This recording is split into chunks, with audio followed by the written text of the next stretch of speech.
तर good morning पोट्टे हो. आज सकाळ सकाळ जिमून निघाल्यानंतर आर्यन भाऊसोबत आलो आपण कॉफी प्यायला. सोनू भैयानं कॉफी बनवली आणि दिली. घरी आल्याच्यानंतर बघतो तर राहुल भैया गरम पाणी पिऊ लागले. त्यानंतर आपल्याला भेटले भाऊजी. पुण्याहून आले होते. करणच्या घरी चालू होतं काम लाईट फिटिंगचं. कार्तिका करू लागलं लाईट फिटिंगचं काम.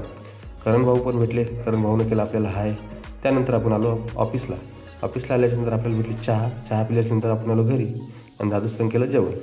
आपली इथं फॅन फॉलोईंग भेटली होती बच्चा पार्टी. व्हिडिओ भारी बनायलेत म्हणले. त्यानंतर आपल्याला भेटला रोडवर मोनुदा भेटला. तर मोनुदा म्हणलं मी मार्केटला चाललो. आपण आलो ग्राउंडला भेटले आपले हनुमान भाऊ आणि होते मेजर. आपण केली मग रनिंग केल्याच्यानंतर बबलूचा आला होता आपल्याला फोन. बबलू म्हणे ह्या म्हणे वडापाव खायला. गेलो वडापाव खाल्ला. मग दादूचं पार्सल घेतलं चिकन पकोडा घरी न्यायला. मग आलो आपण व्हिडिओ शूट करायला. कॉमेडी व्हिडिओ शूट केली. किरण दादाचा आलता फोन की मला गाडी शिकायची म्हणे. मग दादाला घेऊन गेलो आपण गाडी शिकायला जिल्हा परिषदेवर. गाडी शिकल्यानंतर आपण आलो घरी.